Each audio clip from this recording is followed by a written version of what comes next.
are fucking freaks and all my friends are fucking nuts, but they're all fucking friends to me because all my friends are fucked. Okay, welcome to All My Friends Are Fucked. That was less enthusiastic, but there we go. How you feeling today? I feel good. I just got my hair done. You look really good.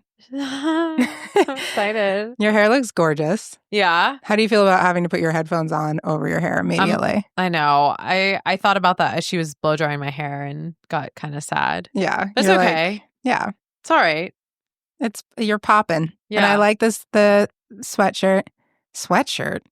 Yeah, it's a cardigan. Cardigan. Thing. Yeah. I like Cool. this. I like your Thanks. beige look. You know, sometimes I like to go monochromatic. Yeah. Yeah. You have a lot of monochrome outfits. Yeah, I just lean into one color. Yeah, I like that. Thanks. I like it. It's a pretty color on you. I actually learned to do that from Jonah Hill. What Randomly. What did Jonah Hill have? I don't know, man. There was like this Mhm. period of time when Jonah Hill was like trying to be stylish. Was stylish, I guess. Yeah. And he would wear a lot of monochrome shit. He would wear like white pants, white shirt, white shoes. Orange, so orange. That's so random. Like, I know. It's so funny, Jonah Hill. I have a complicated relationship with him. I've never liked him. Okay. And I remember everyone's like, "Oh, he's so funny, he's so funny." And like there are certain films where I love him in that. Like what? Like Pineapple Express? Okay, I do like him in Yeah. Pineapple Express is really fun. Yeah. Also, I fucking love 21 Jump Street. Oh my God. I love that movie. Love him in 21 Yes. Jump Him Street. with Channing Tatum, like they just have good Amazing. chemistry. They had Yeah. such good chemistry. Yeah. And I love the movie Forgetting Sarah Marshall. It's one of my favorites. Oh yeah, him and that. I forgot. But yeah, he was obnoxious. But I've always been like, oh, he's just something about him so annoying to me. And I don't know what that is. And so for years I was like, I can't stand him. I don't know what it is. And then last year, I think it was like all those text messages came out with his ex-girlfriend that he's like super abusive and like emotionally abusive to her. Yeah. And I'm like, I knew. Like, it tracks. I was picking up. Even when I watched that, did you watch the documentary with him with his therapist? I didn't watch it because I don't know why. I wanted to. I was like, this seems really like self-reflective, but it also seemed a little like narcissistic. Right. Exactly. You know? I liked listening to the therapist. That's what was more interesting to me. But yeah, there was something that I was like, again, he can't win with me. Yeah. And then all the stuff came out where he's an asshole. And it's like, I knew it. You were picking up on it. I knew he was an asshole. Yeah. Whereas I was buying his shoes. He made these, you know, those like green and orange and red Sambas that I have? They're literally 3 of the identical shoe. Do you know which ones I'm talking about? Yeah. And I wear them all the fucking time. Yeah, that's him. Yes, he collaborated with Samba or Adidas to make these Sambas, and he made those 3 colors. I think he made a 4th color, but I only bought 3, which is too many. That's amazing. Yeah. Did you like Super Bad? I just thought of this. I do like Super Bad. Super Bad. I do like Super Bad. I like those movies. Me too. I like those kind of I like love Apatow movies. Yeah. Yeah, me too. We should go see Apatow at the Largo. Didn't we do that? Yeah, we should go again. Yeah, we absolutely should. That's We right, did. we did. And we saw Adam Sandler. Yes, and I lost my shit because he was a surprise guest, and I fucking love Adam Sandler. Totally forgot. Dude, I like almost cried. We saw Adam Sandler together. Yes. Remember? That just unlocked in my brain. Yeah, dude. That was like one of the highlights of my life. I remember like we went, there was amazing comedians, and then they're like, oh, some people are going to test out some jokes. Yeah. And fucking Adam Sandler walks out like 20 feet in front of us. Oh my God. And I just literally was like shaking. I was so excited. Great. I completely forgot about that. Yeah, that was the coolest thing ever. We should do another show. Yeah, we should. We should do another. You know what show you missed? And it was, I'm pretty sure, almost exactly 2 years ago because it was Valentine's Day. Yes, we couldn't go. I went. Happened. You couldn't. You gave me the ticket. Yes, Brett Goldstein and Mae Martin. Yes, that Didn't was they like make out on stage? They made out. Yeah. They like dry humped. It was like they had this love fest on stage. It was the greatest thing I've ever seen. Honestly. Wow. Yeah. I just like. I remember you being like, I really, really want to go to this, but like you have to go. Yeah, something came up or something. Yeah. I can't remember, but. Dude, it was like right before I left LA too, I think. Yeah, it was one of the last things I did. All right, goodbye. You're you're like, here's your going away gift. Best gift ever, honestly. Best gift ever. Oh my But it was, I think it was on Valentine's Day. Wow. Anyway, we should absolutely go back to that theater. That theater's so cool. We should. Mm-hmm. I'm so like that just made me so happy to think about the Adam Sandler. Dude. Because he's done Apatow movies. He was in that one wasn't he in? Is it This Is 40 where he has cancer in it or some shit? I don't think I saw This Is 40, but Adam Sandler's in that? Yes, he's in one of them where he gets, or yeah, I can't remember. I wish if I had my then iPad. you could check. My iPad kind of makes me feel old. Yeah, it is an old person thing with your little stylus. Well, that's to like draw and stuff, like to fuck around. But like, but still, I mean, I've been using it lately as a Kindle, and it's great. That's good. But having it as like, let me look it up on my iPad feels old. I have an iPad that I've literally used 3 times. They're kind of convenient though. Are they? They're kind of nice. Maybe I should bring mine around. But I have my phone, and that's good enough. I know. But lately with reading, I'll reading. Kindle on my phone too. But I'm like, shit, I have to like do the big font sometimes on Kindle, and then because you need glasses. Yeah. Which we just talked about. That's fine. You have the stigmatism. I think I need to join the cult of glasses wearers. Honestly, it's cool. Yeah. Cults are crazy, though. We basically were in a cult when we were in CrossFit. Yeah. Exactly. The cult. Yeah. The fitness cult. You know what's crazy? So there's a podcast called It Sounds Like a Cult. Okay. And I definitely know Academia was on that because I listened to the Academia one. Yeah. So I don't remember. It's been a while, but they have a bunch in I know for sure CrossFit on it is there. Yeah. So I'd be curious, but I don't even know what they talked about on there. Yeah. But just from our experience, it is a cult. It gives cult vibes. They do say that like a cult is essentially, it needs a leader. It needs a charismatic leader. So. Yeah. I mean. Who's the leader of CrossFit? I guess David Castro. Yeah. Right? I don't know how charismatic he is. Yeah. But to people that are really into the world. For sure. Into the fitness world. Yeah. He probably was. And then other than that, it needs to isolate you, which, okay, fair. Like when we did, I mean, you get obsessed. I was doing 2-a-days at CrossFit. I still think about it. I think about it in the sense of when I'm on my Peloton now, I've not been able to PR since leaving CrossFit, which is fucking crazy that like, however you build the muscle mass or whatever in CrossFit is, what is it? Bar none? What's that saying? You're asking the wrong person. I don't know. Bar none. Bar none. That sounds. There's no comparison. No comparison. Nothing, dude, has gotten me to PR. Like my leg strength, I can't. Even if I'm running on hills and stuff, like I'll get a little faster. But I have not PR'd since leaving CrossFit. Dude, the fitness level that you get out of CrossFit, and it's the fact that like you want to show up. I don't know if you found that. Like I made a lot of friends when I was there, and so like the want to show up. Even though you're like torturing yourself when you get there, you're like, fuck yeah. Yeah, you're my only friend, to be honest. And I couldn't get into it. Yeah. Maybe because I was in like a cult. I was in like my group therapy cult when I was younger. I need to know about this group therapy cult. Yeah. Should we dive into that? We can dive into it. But I think that's why it's hard for me to join cults. It's really hard for me to join cults because I was in a cult. A group thing. No, I get like, it. Where it's like, the feeling where like we're all going. Yes. Like we're all together. It's like, fuck off. Yeah, like, I don't want to like go you home want after separation. The gym. Yes. I don't need to see, whereas I miss that. Yeah. No, I actually do. Like it's nice to have a sense of community, but like I don't know, something about it. Yeah, maybe it is like my experience being in sort of like a group where I'm like, because now you're questioning it too. It's just too much. Yeah. Yeah. Do you want to talk about? Do I want to talk about? Yeah. I can talk about my group. I mean, this is, we're going to like dark territory. This is not like, a CrossFit cult or like, is glasses a cult? Like this is a legit cult we're talking about here. Yeah.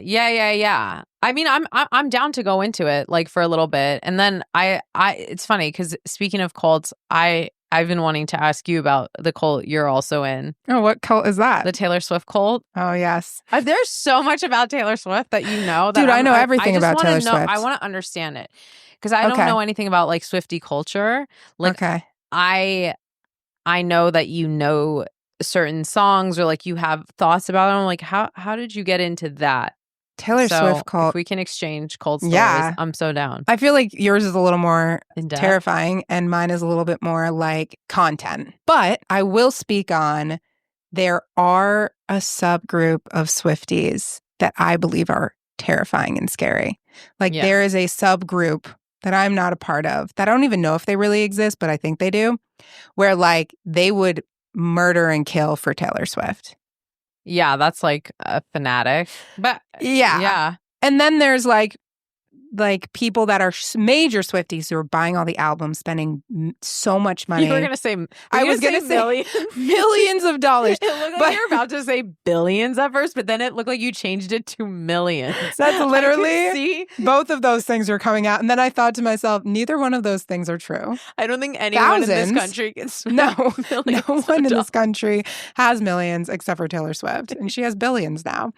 But she has billions because she does kind of exploit her fans in a lot of ways, because I swear to God, there's like 40 of the same album that she comes out with. Yeah. Like she'll be like, here's a record and this one has this picture on it. Same record, this picture. Same record, this picture. Oh, like how she's redone, like how Not she's even re-recorded her? Well, there's that too. But I just mean when she like released the Tortured Poets department, there were so many different versions of the like collectibles. They're collectibles, essentially, right? Oh, well, and like, I mean, if you're an art, like, I mean, go for it. Yeah.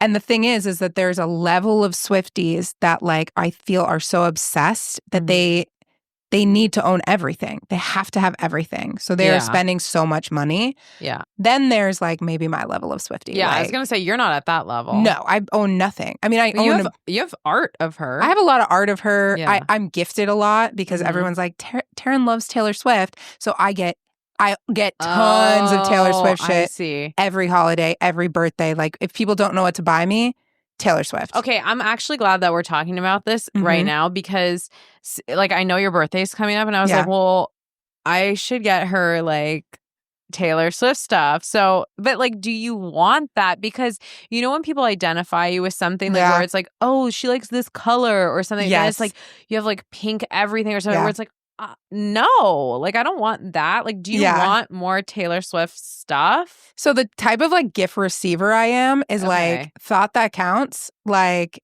if you got me Taylor Swift shit, I'd be like, oh my God, you hear me and you see me. So I think I'd be okay with it. If you got me like, I have so much I don't know what you get, like a book. Like I get a lot of books. I get a lot of like art. But if you also got me things that were orange, like you brought up the color thing, I fucking love the color orange. Okay. So you're okay. Yeah. Like if I got you like an orange Le Creuset or something. I would be obsessed. Okay. If you got me anything orange, I would be like, oh my God, I love this. I love the color orange. Everything in my house is orange. Do you have Le Creusets? I don't even know what that is. Bitch, you bake. Yeah, well, I don't know what you're talking about. Oh, you mean like yeah. I don't have that. If it's all for baking. No, it's like that's like I feel cooking. Like that's for like a casserole. Okay, bitch, you cook. I was like, I'm like sitting here like I do bake. What are you talking about? I don't really cook well. Let's be honest. You're a great cook. I can follow the recipe. Okay, but you're really good at cooking, though. I'm good at following instructions. Recipe too. Yeah. I don't like following recipes, so it's too much. Well, you have to when you bake, unfortunately. Yeah. I don't like it. But yeah, I mean, if you can find an orange one, that'd be fucking crazy. Yeah, like an orange Dutch oven. That'd be cool. But also you don't have to give me a birthday gift. Your presence is enough of a gift. Oh no, I'm excited to get you a gift. I'm just glad that we're talking about it because I had the thought of the Taylor Swift thing. I'm like, do you even want Taylor Swift stuff? But I mean, here's the thing. Fun Taylor Swift stuff. Yeah, or like cool, like all the art on your wall is very like abstract. I bet there are creators out there that maybe do like Taylor Swift art. I don't fucking know. Like the thing is like you've walked into my house. Yeah. It is filled with Taylor stuff. Yeah. Like your room too. No. My room right now is a bed and a dresser. Oh, okay. Because I haven't like I mean I've art. I like to say that I've just moved in, but I mean it's been a little while now. When did you move in? August? September? Yeah. The end of September. Wow. September, October, November, December, January, February. Okay. Yeah. So anyway. Taylor Swift stuff. So then there's like, okay, if we're getting back to levels of cults, then there's me. And basically I'm someone who has been listening to Taylor Swift since I was like 15 years old. Yeah. Knows every single song. I love that. Knows every person, like I know the significance of all the songs because I listened as the media was like reporting on her, right? So like I know, oh, this song is when she was dating Harry Styles. Oh, I know this is related to Carly Kloss. Like, I know all of the lore. That tripped me out. Like, I remember when you were like, oh, this is about this, and like, I didn't know any of that. And like, is it just like, is this speculation or has this been confirmed? Nothing's confirmed, right? Nothing, like Taylor doesn't go out and say, you were right, that's about that. Right. But Taylor Swift writes her music for her fans. So when I hear people, because a lot of people, and we know a lot of people in the music industry, right? Yeah. Who are like, oh, like Tortured Poets was the worst album of all time. It's because that album was written specifically for the fans. And people are like, why didn't it win Grammys? And it's like, it wasn't written to be the best album. It was literally written to almost like love letters to the fans, being like, here is more storytelling into my life. And a lot of her music is like that. Pretty much all of her music. So it's basically TMZ, her side of TMZ, right? I guess in a way. Is this speculation about what it was? I mean, some of the things are literally like, she has a line in one of her songs, one of her Volt songs from 1989, where she says, blue dress on a boat, okay? And there was a picture that was released in TMZ when she was dating Harry Styles, when he ditched her, and she was sitting in a blue dress on a yacht boat. And there was all this speculation about how they went on this romantic trip together and he like bailed on her. So like, no, she's not sitting there like, I wrote this song about Harry Styles, but it's so... It's contact. It's so connected, yes. And then I think the only, and we'll get it, we need a whole episode. Yeah, do you think she writes them for the fans because they get crazy about it? 100%. Wow, how manipulative.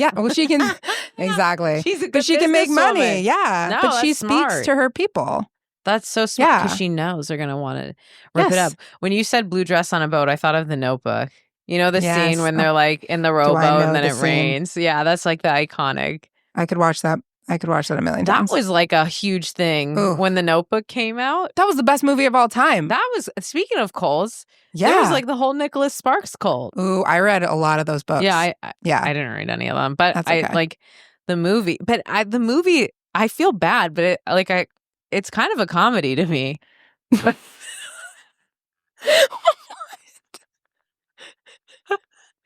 Tell me more. Why? Because she chooses the poor guy in the end?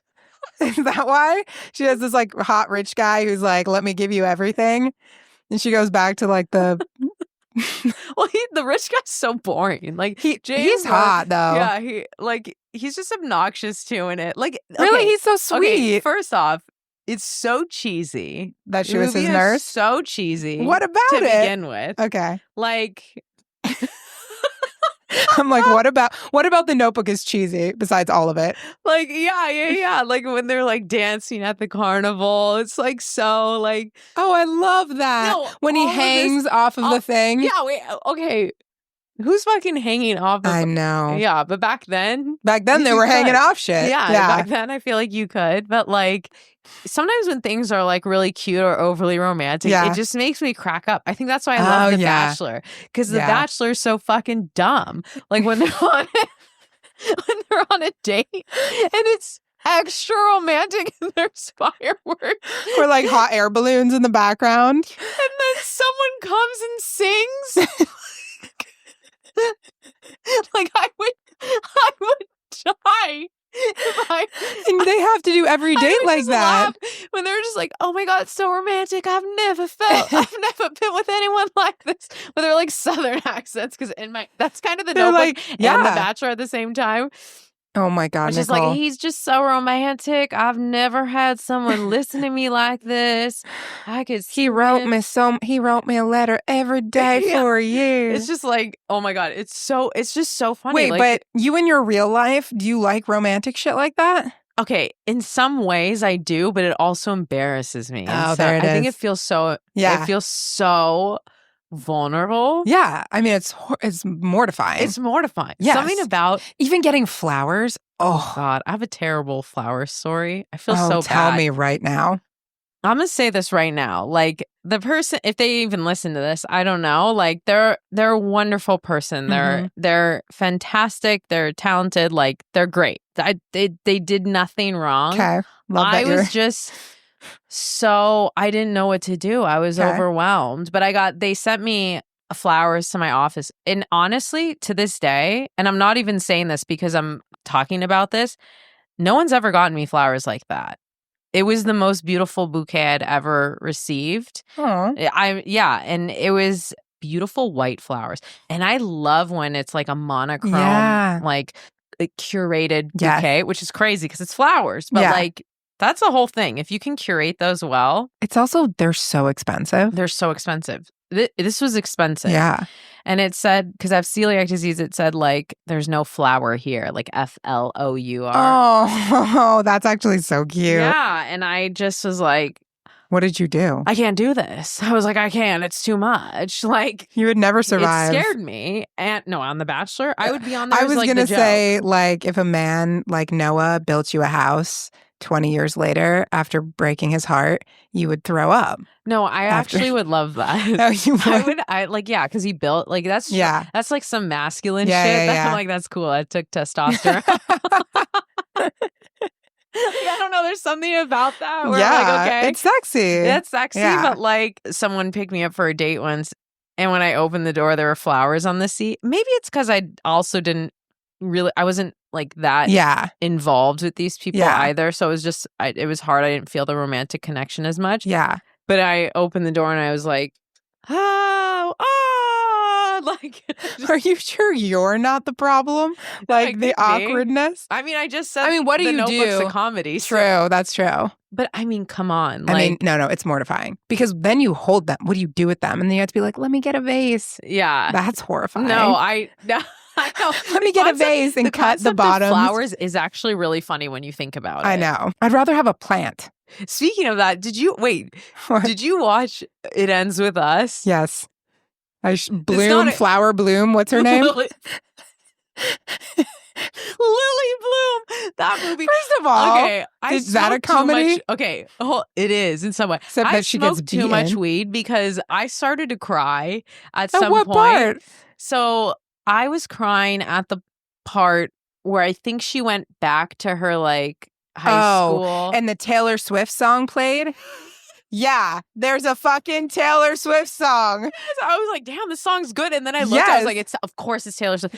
So I don't know why it like connected me in with my emotions in some level. And like Yeah. also I wasn't I had a DV relationship years ago. I think I told you about I that. didn't know that. Crazy. That's another episode. But like, what was funny about this movie, not to minimize the seriousness of DV and its effects, but I was like, this is so unreal. It almost seemed like a joke. They make a DV relationship look easy.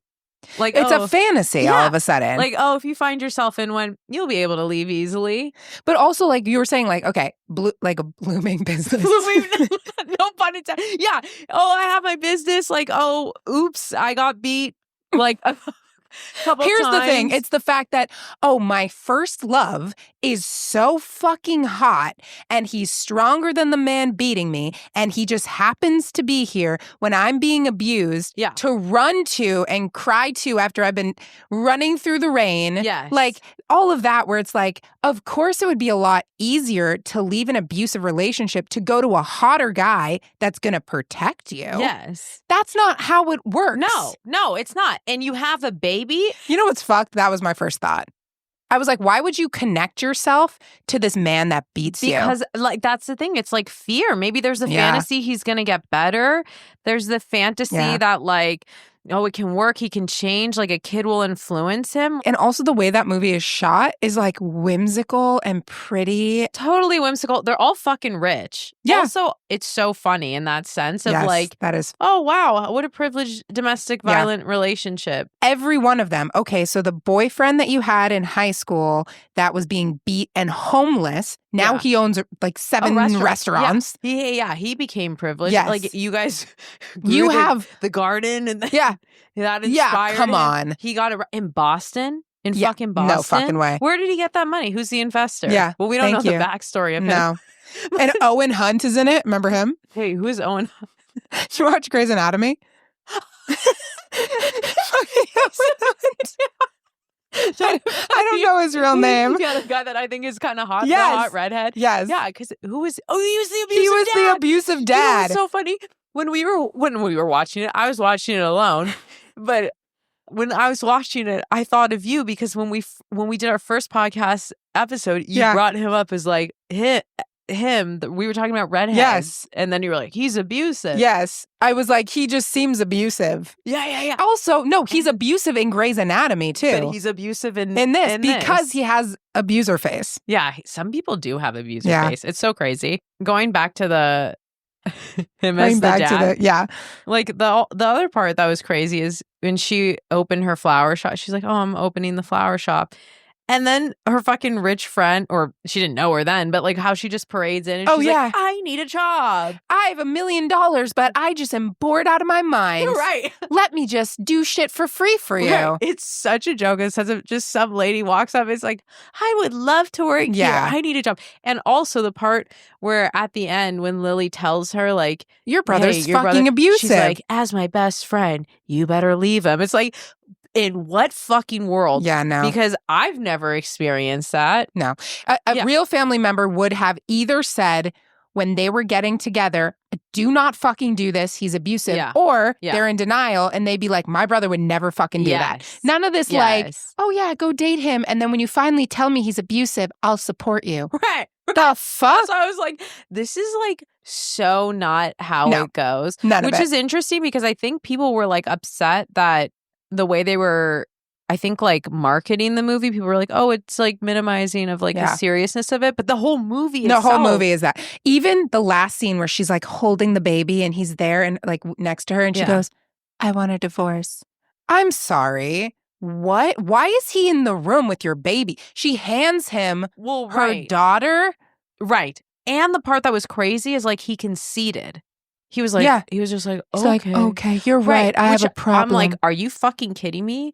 Like, I would think like the second that news was delivered, he'd be like, I'm lawyering up. We're going to go to custody. Almost like what Justin Baldoni is doing in real life. There's so many layers. Yeah. And I didn't know that he was the director. Yes, he was the director. No wonder it's so bad. Yeah, dude. No wonder. First of all, you cast yourself as like the sexiest man of all time. Like, if you read the book, I didn't read the book, but I read... I didn't read the book either. I read chunks because I was so interested in what was happening on the outside. Yeah. And what was so funny is this creator made this comment about how he cast himself in the way that the man is described in the book is so unbelievably attractive that you could not say no to him. And that's why the abuse, like, it's so hard for her to leave, is like, he is so...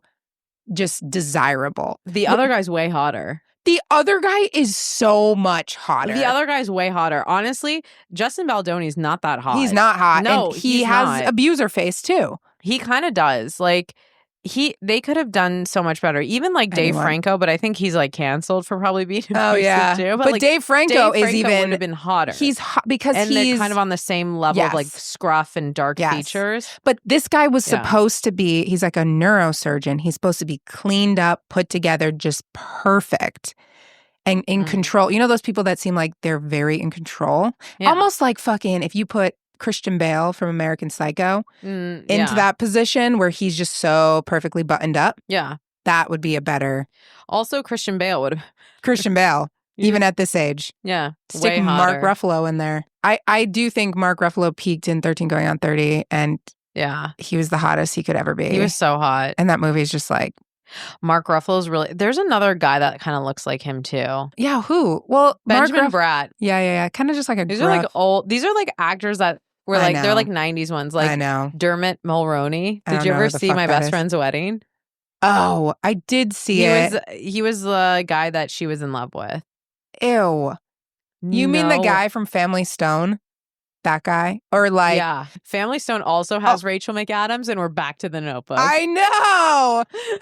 And if you want to talk like comedy, actually Family Stone is like a fucking tragedy. Family Stone is insane. I don't it's really the worst remember movie I've ever seen. What it's about. It's the worst movie of all time. And then the mom dies of cancer in the end. Is it with Diane Keaton? Yes. It's like... They were annoying, I remember. Every single person in that movie is unbearable, and they call it a Christmas movie. Oh, God, I hate it. I can't even talk about it. It makes me upset. I've never been so upset after watching a movie because I'm like, why did you waste my time? Wow. It's that bad. You feel that way about that type of movie? That one, only The Family Stone. I've never felt that way about any other movie. I felt that way with a couple movies. Like I just what? don't know, like off Can't the think top of of it. my head. I know. The Notebook? Well, because movies like that, I'm like, I just want to watch it to laugh. Like, I feel horrible. But You don't feel in love? I feel like I need a man to build me a house with a painting room in the top. And I need to be in love with another man so I can leave that man and choose the man that built me the house. It's almost like a non-DV version of It Ends With Us. Yeah. Like she ends her like rich family. Yeah. She's like, no, I'm breaking my family's pattern of marrying a plantation owner or whatever fuck they were. Like, or oil money. Yeah. Like, because they were like that type of white Americana family. So it was like, like oil. But that is every single romantic movie trope, if you think about it. Yeah, I'm going to break the cycle. Or like choosing between like Mhm. Sweet Home Alabama. Remember? I fucking love Sweet Home That movie is so good. Alabama.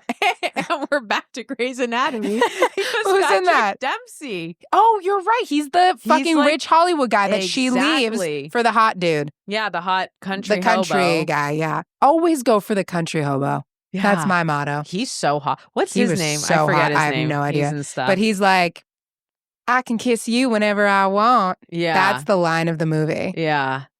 Damn. Yeah, and I like how she's so stubborn. Like, no, you can't. Even though Yeah. she like wants it. Yeah. Well, it's Reese Witherspoon. Yeah. Damn. That's so Damn, I funny. love like romantic comedies. You know, I much. fucking love romantic comedies. That's Yeah. the thing. But sometimes they're so hilarious. That's Yeah. why I like it. I need a good laugh. They make me Yeah. laugh. You know which one I watched last night? Which one? Crazy Stupid Love. I love Crazy One of Stupid my Love. favorite Yeah. movies. It's so good. It's a good rom-com. Yeah. It's got good like slapstick too. Mhm. Like Ryan Gosling is the hottest he's ever been. Oh, fuck. We're back. And we're back. We clearly have a theme. Damn. Yeah, the cult of these romantic, Wow. these rom-coms. Wow.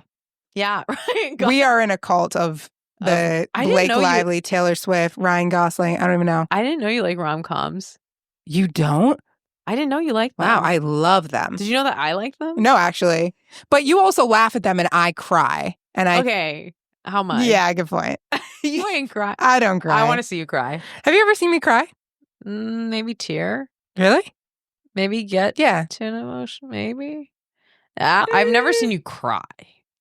I don't very often. No. I did watch a movie that made me bawl my eyes out. And it's not Wicked. Not and one tear.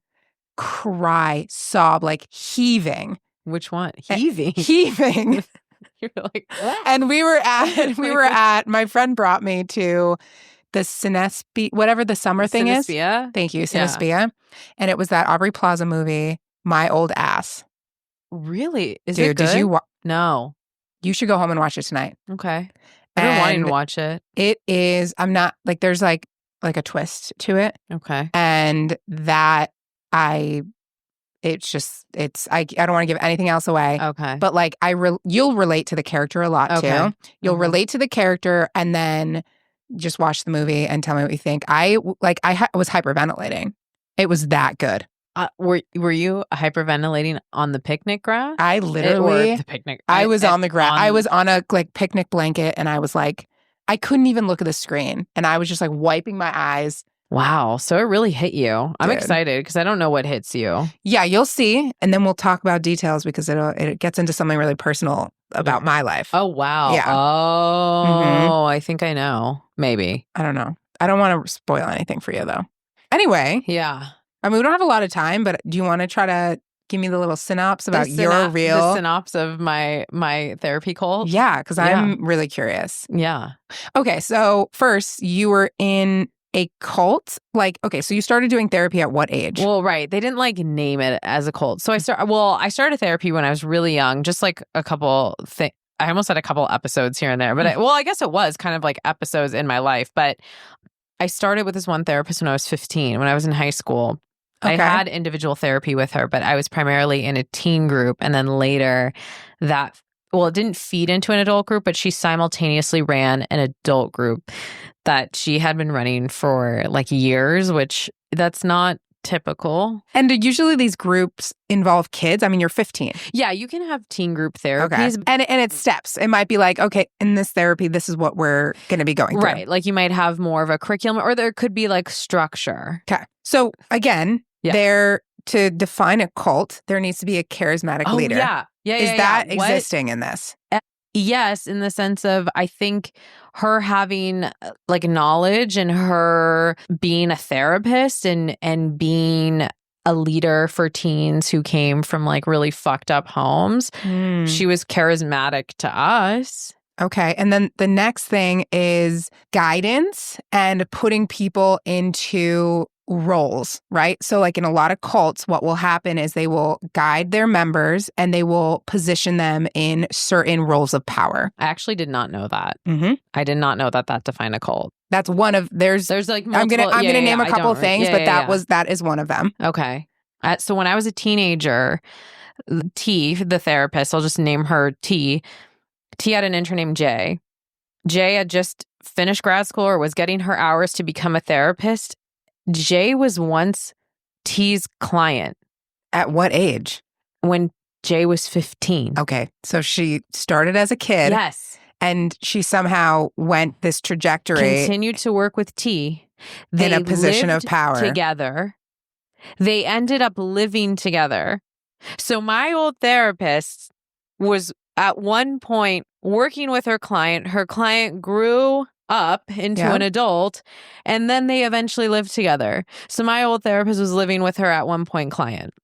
Okay, that's crazy. And they became best friends, which again, you technically can befriend a client. You can terminate treatment if you feel like, okay, this type of relationship doesn't work for us. We could just venture into the friendship world. It's unethical. There's no law, but no one wants to fucking do that. And if you do, you're probably on some level like, I don't know. Was this therapist, I'm going to call her the cult leader, right? Was she doing this with multiple people within this therapy group? Yes, because there was another girl in there, Z. So Z worked with T cult leader as a teenager and met J when they were both teens. They met in group therapy through T. J becomes the therapist, goes to school to become a therapist, then Z does. And then Z becomes sort of this intern figure also in the adult group because of just circumstances in my life. And I was like, I don't know what to fucking do. Like I felt very influenced to become a therapist. LOL. But were you groomed? Like, do you feel like there was a level of grooming? Oh, yeah, totally. It was like, you're going to be in this office too. We're all going to work together. And I was like, great, cool. I come from like nothing. Like I need help with like a job. I need like, what am I doing with my life? Like, yes, I was full blown. Like, I think so much of my influence in my career and becoming a therapist was because I was in this really toxic group therapy, which is essentially like a cult. It sounds like it. Also, were there things that this cult leader, T, now that you are a therapist, were there things that she was doing that you now look at and you're like, that's not therapy?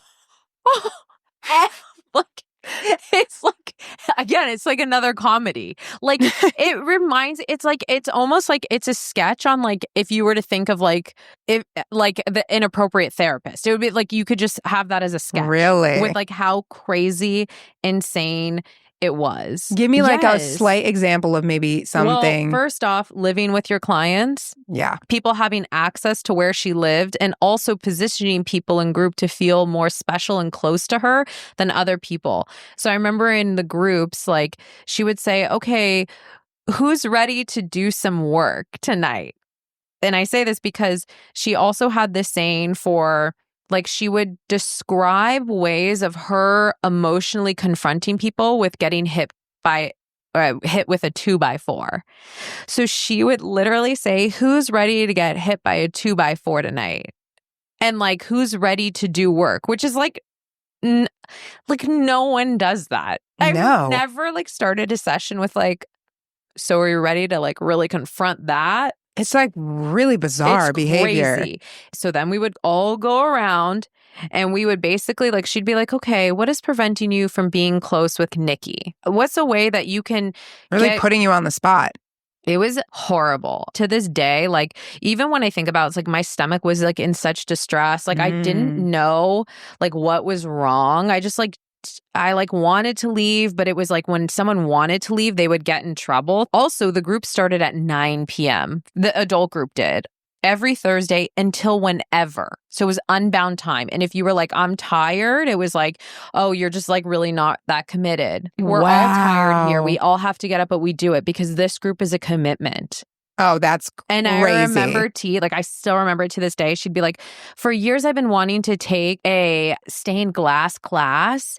And it just, every time it just so happens to be on a Thursday. And I'll never go because I have this group. Not even like, so manipulative. Let me take a hiatus for like a couple months to do a stained glass thing that would be healthy for her, but she wasn't healthy. Like, no. For birthdays in the group, someone would be sitting in like the therapy chair, her chair. Like you would sit there. God. We'd position another chair across from it. There would be like a little cake or something, and you'd sit across from the person. So when it was T's birthday specifically, everyone would be like, T, you're like the mom I never had. I'm so happy I get to celebrate my birthday. Most people in the group would be like, you're like this mom that I never had. Did you ever feel like you had to say that? I felt like I needed to say something. About like, you're really special and like you do so much for me. But like when I think about it, I'm like, we never touched on like anxiety or like OCD or like ADHD or like anger related issues. We talked about my family, but it was very exploitative. Yeah. So it would be used in like a way to just like put it on blast, but not help with any of it. And what you're saying too. So I just watched that Twin Flames documentary. Yeah. Okay. Where is that on? It's on Netflix. Okay. And it's a Twin Flames cult. Yes. But one of the things that they did that, and now this is confirmed cult, right? Yeah. One of the things that they did that is connected to what you're saying is basically the cult was like, you can find your twin flame, it's your soulmate, blah, blah, blah. So they would connect people together and then like also tell them this is your twin flame, even if the relationships were really fucked up. And they would make them on Facebook, that's how they would spread this, go on and be like, thank you, Sheila and Jeff. Those were the two cult leaders. Oh my God. We are so grateful for what you've done. And a lot of these people that came forward said, we felt forced to say thank you to this leader. And it sounds like that's exactly what was happening with you. 100%. It was like when we'd go around and you'd get hit with a 2x4 of information about yourself. So to say, I remember she would say things like, in order to be closer to you, you would need to basically like act like so-and-so. Like this person has gone to my house. This person has come to my house. But in our relationship, I don't feel that closeness. So you haven't. This is not a therapist. No, it's so not a therapist. Did you feel, and this is the last part of the cult situation or trait of a cult, is a level of isolation. Did you feel that? So I went to this private grad school called Phillips in Los Angeles. He also went there and she was like, it's great, but like you are just going to have to learn that therapists are just crazy. If this teacher is still there, they're crazy. If this person's still there, they're crazy. Mind you, some of these people that she was talking about became some of my professors. I was like, these are wonderful people. Like these are great. And that's when everything started to change for me. I was like, what the fuck is going on? Yeah, because your idea of therapy for your like most formative years was not therapy. No. And you didn't have a therapist outside of this. No. Yeah, that's fucked, dude. I did when I was like really little. Yeah. But then as a teen, no. So I just only knew that. So it like, I feel like she was isolating in the sense of everyone else out in the therapy world is like kind of fucking nuts. But in here, like this is real. where it's like cool and like people here like really feel understood. And our way of therapy is like so different. And that's why it's like really well liked. That's insane. Dude, are you like okay? So fucking crazy. Yeah. I mean, 10 years later. Yeah. Yeah. But it took me a long time. And I saw a few therapists right after, and every one of them was like, you got to report her. Did you? She's insane. I did. Okay. I did report her. I anonymously reported her though. And I uploaded birthday cards as like sort of proof of like, this is crazy. Because the cards would be like, I love you. And like, I think I still have a couple of them. We should do a documentary or something. We should. And dig in. Well, it's so interesting because when I talked to So I left the group after, like, towards the end of school. I was like, fuck this. Yeah. Goodbye. I also lived with, at one point, one of the other group members. Oh my God. So we still kind of keep in touch, but like, I remember in trying to talk with other people about it, they were just like, Nikki, she's just like unconventional or like whatever. And I was the only therapist who came out of that group because Jay and Z became therapists and they stayed close. And I was the only one who, when I went to school, I was like, what the fuck is this? And so they were all like, you're kind of overreacting. And so there's only one person or two people in group, like my old roommate, who kind of, I think, understands what I've been talking about, and this other girl. And she also felt like she could not leave. Like, whenever she had been like, okay, I'm going to take a break from group, it was like, okay, well, you're not committed. Like, you just don't want to be here. Yeah. That's crazy. Holy shit, you were in a cult. Yeah. It was a cult. It's checking all the boxes. It seems so dramatic to say it was a cult, but it was. I literally listed the things that make something a cult, and you're like, oh yeah, that. Oh yeah, that. No, oh yeah, she that. did. She put in people in power. Yep. And she structured it to make you feel like you were special and you were moving up. I literally thought I was going to have an office with my fucking therapist. Yeah. Which is such a joke now. But like, also, how could you not think that you were 15? I was 15, but even when I was in the young group, when I was in grad school before I started, I was 23. Started grad school at 24. I was like, great, I'll share the office with her. And now, if I had a client who was in grad school, my thought is, that's great. Yeah. Good luck. Yeah. Best of luck. Like, and not in a bad way. It's just because. That's not what we do. No. No. You have autonomy. I want you to succeed. Yeah. I don't want you as my minion. What is it? Yeah. Yeah. No. It's freaking weird. No, it's weird. It's gross. Yeah. But that's what she needed. It was control. Yeah. She needed power. Yep. Like, to live with a client. Get the fuck out Who of here. you met at 15? I'm sorry. That's some group. That's also shit. some weird shit, too, when you really break it down. Yeah. Everyone fell for her shit. She was the mom that everyone fucking wanted. Ew. I know. Ugh. It wasn't therapy. Like, Yeah. Yeah. It doesn't sound like it. Which is when I think about it, when I'm like, oh, she was a main influence to drive me into therapy. Definitely not in terms of how I run my business or how I have my own career or how I am as a therapist. It's like, it sounds like you didn't know what therapy was until you were like, oh, I'll be a therapist because of this group, la, la, la. And then you went to school and you were like, this is not what I thought therapy was. And then you learned what fucking therapy was. You survived a cult. So, yeah. Wow, Nicole. All right. Yeah, well, it's crazy. I think maybe this is a good place to wrap it up, and maybe another one we can deep dive a little bit more into that. This is fun. Fun cult one. Cult one. Yeah. All right, cool. And then I'll tell you a little bit more about Taylor Swift next time. I want to learn so much more. There's like only one other thing that I think we'll dive into, and maybe a couple episodes from now, but it's the Gaylor hetler. Yeah, that's the thing. Rivalry. Wait, the Gaylor? Gaylor hetler. So there are half the Swifties. Like that she's gay. Gaylor. Right? Yeah. So more queer, like a queer woman artist. That's what I want to know. And then the hetlers are extreme.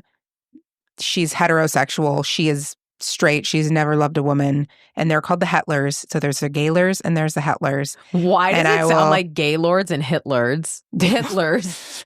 There's probably a reason. No, I'm just kidding. Do you ever think, and this is conspiracy and then we'll wrap with this, like, do you ever think like how the name works so perfectly? Yeah. Gaylors and Hetlers, that you're like, this world, how does this happen? We're in a simulation. Like, how does it work so perfectly that we're in the Matrix. We're in a simulation. Literally every day, I'm like, there we go. Was her name Taylor on purpose so it could just fit this idea of gay and het, and it just sounds like gaylords and Hitlers? Yeah. And I love that the heteros are Hitlers in this situation. I know. Straight Hitler. Yeah, it kind of tracks. No, I'm just kidding. No, totally. Yeah. But we'll get into that because it is some crazy Yeah. I'm excited. I want to know about that. Yeah, okay. We'll get into it. All right. All right. Bye. Bye. All the friends are fucking weird, all the friends are fucking